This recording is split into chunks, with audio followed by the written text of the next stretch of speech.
Mic is off. I'm sorry, you have exceeded your time, ji. Thank you very much. The last speaker for this discussion on national integration, Sayyid Adnan Kakakhail Sahib, seat number 93, Jamiatul Uloom Islamia, Banori Town, Karachi se ताल्लुक है इनका. Jamia उलूमुल Islamia Binori town Karachi. मेरे साथियों ने कल भी इस मौजू के ऊपर बहुत अच्छी बातें की. आज कोशिश करूंगा उन्हीं बातों की रोशनी में इसको बिल्कुल मुख्तसर अंदाज में पेश करूं. इसमें दो राय नहीं है कि हमारा सबसे बड़ा बहरान नज़रियाती यकजहती, फ़िक्री वहदत और इत्तेहाद व इत्तेफाक से महरूमी है. मगर सोचने की बात यह है कि ये महरूमी 58 साल गुजरने के बावजूद अभी तक क्यों है. उसकी वजह यह है कि वो जो बुनियादी प्लेटफॉर्म दिया गया था कि पाकिस्तान का मतलब क्या, ला इलाहा इल्लल्लाह, उस पर कन्फ्यूजन्स पैदा कर दी गई. एक सोचे समझे मंसूबे के तहत अभी तक पूछा जा रहा है कि पाकिस्तान क्यों बनाया गया था, कायद का विजन क्या था. क्या ये चीज़ें बहुत क्लियर नहीं है?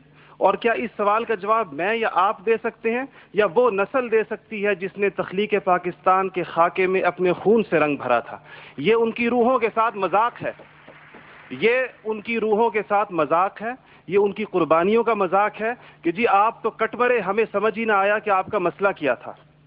हमारा दूसरा बड़ा मसला अमन व अमान की दिगरगू सूरत हाल है और बदकिस्मती से इसको बाज़ औक़ात कहा जाता है कि इस्लाम ज़िम्मेदार है.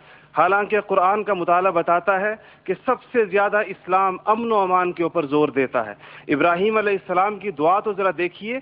मईशत की बात बाद में करते हैं, इकॉनमी की बात बाद में करते हैं, पहले अमन की बात करते हैं. फरमाते हैं रब्बि जअल हाज़ल बलद आमिना, इलाही मेरी इस बस्ती को अमन का गहवारा बना दे. फिर फरमाते हैं वर्ज़ुक़ अहलहु मिनस समरात, इसमें रहने वालों को इनकी मईशत भी ठीक कर दीजिए. और अल्लाह ताला भी जब अपने इनामात गिनवाते हैं तो फरमाते हैं इब्राहीम सलाम को कि वइज़ जअलनल बैत मसाबतन लिन्नासि व अमना, हमने आपको एक ऐसी जगह बसाया जिसको बार बार आने की जगह और अमन का गहवारा बनाया. ये तो बात बिल्कुल वाज़े है. मसला ये है हमारा अमन व अमान तबाह क्यों हुआ, हमारा नौजवान किस तरह दहशतगर्दों का आला बना और हम रोज़ बरोज़ लाकानूनियत की दलदल में क्यों धंसे जा रहे हैं.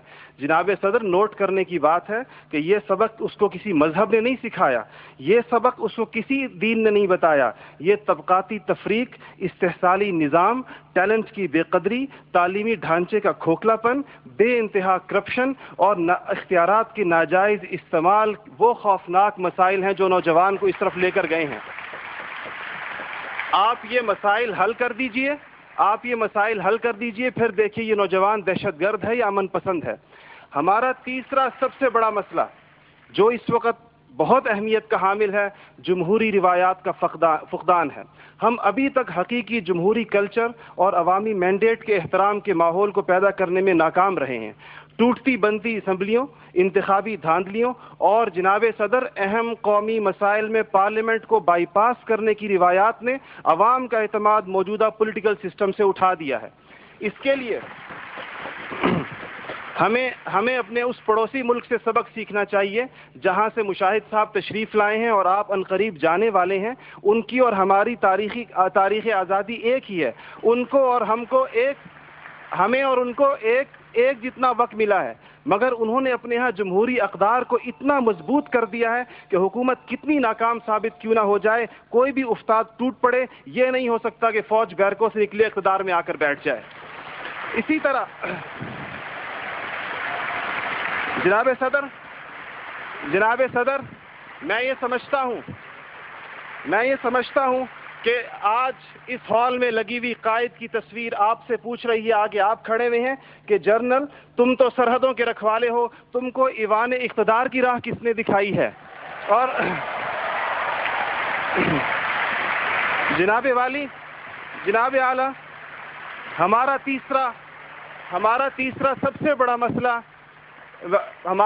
सबसे बड़ा मसला एलीट क्लास इकोनॉमी है. आपके आदाद शुमार के जादूगर कह रहे हैं कि मईशत तरक्की कर रही है, ज़र मुबादला के ज़खायर बढ़ रहे हैं, कर्जे कम हो गए हैं, कशकोल टूट गई है. आप बार बार कहते हैं पहले हम मांगने जाते थे, अब हम देने जाते हैं. और अवाम हैरान है कि खुदाया क्या माजरा है. मईशत तरक्की कर रही है, गरीब का चूल्हा बुझ रहा है, ज़र मुबादला के ज़खायर बढ़ रहे हैं, पेट्रोल की कीमतें आसमान से बातें कर रही हैं, रुपए की روپے کی قیمت ڈی ویلیو ہوتے ہوتے کہاں آ کھڑی ہوئی ہے. اور اس کے بعد ایک اور بات جناب صدر، آپ نے کہا کہ بسنت منانے سے کچھ نہیں ہوتا. اسلام تفریح سے ہرگز منع نہیں کرتا، بلکہ صحت مند تفریح کی حوصلہ افزائی کرتا ہے. مگر خدارا محروموں لاچاروں کی آرزوؤں کے مزار پر دھما چوکڑی نہ مچائی جائے. دیکھیں اسلام یہ کہتا ہے اگر ایک گھر کے اندر ایک عجیب تاثر ہے، ٹھیک ہے لوگ انفرادی طور پہ پتنگ اڑائیں، کوئی اس کو حرام نہیں کہتا، مگر جب ایک غریب دیکھتا ہے کہ میرے پیٹ میں روٹی نہیں، میرا صدر پتنگ بازی کر رہا ہے، تو وہ یوں سمجھتا ہے کہ ہمارے درمیان کوئی گیپ ہے. آپ بالکل وہ سمجھتا ہے. غریب کہتا ہے کہ میں، غریب دیکھتا ہے، غریب آپ کو اس کے احساسات کا بالکل اس طرح لگتا ہے ایک گھر کے اندر میت پڑی ہو اور آپ دوسرے گھر کے اندر ڈرم بجائیں کہ میں تو آزاد ہوں، غم تو تمہارا ہے میرا نہیں ہے. تو اس کو کوئی بھی اس کی اجازت نہیں دے گا، کوئی بھی مذہب کہے گا کہ نہیں، اس کا احساس کیجئے، اس کے اشک شوئی کریں، اس کو سینے سے لگائیے. اس کے علاوہ جناب صدر ایک بہت اہم بات جو ہم محسوس کرتے ہیں کہ بعض مسائل آپ کے لہجے کی کرختی کی وجہ سے خراب ہوتے ہیں. آپ بلوچستان کے عوام سے کہتے ہیں تمہیں ہم وہاں سے ہٹ کریں گے، تمہیں پتہ ہی نہیں چلے گا ہم نے تمہیں کہاں سے ہٹ کیا ہے. یہ چیزیں آپ قوم کے بڑے ہیں، آپ کو بالکل قوم سے اس انداز میں گفتگو کرنی چاہیے جس طرح آپ اپنے بیٹے بلال سے گفتگو کرتے ہیں. آپ کو اس کے جناب صدر آپ کا لہجہ جو ہے، وردی کی بات میری بہن نے کی، وردی کی بات تو آپ نے خود 14 کروڑ عوام سے کہا تھا میں 31 دسمبر کو اتار دوں گا، پھر قوم کے وسیع تر مفاد میں آپ وعدے سے مکر گئے. تھینک یو جی، شکریہ، مہربانی، تھینک یو. آپ کا ٹائم ہو گیا ہو جی.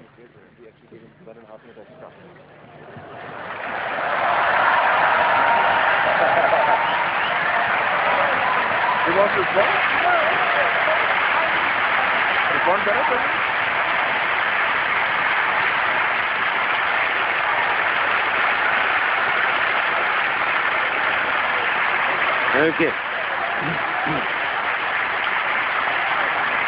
Thank you. Thank you very much.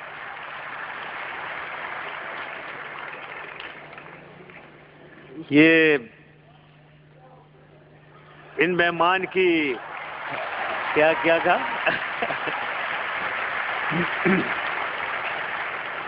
یہ بنوری ٹاؤن سے آئے ہوئے مہمان کی باتوں سے ایک بات کا ثبوت ضرور ہو گیا کہ یہاں انڈیپینڈنس آف ویوز، ٹرانسپیرنسی، کوئی یہ سلیکشن ایسی نہیں ہوئی ہے کہ کوئی نہ بات کر سکے.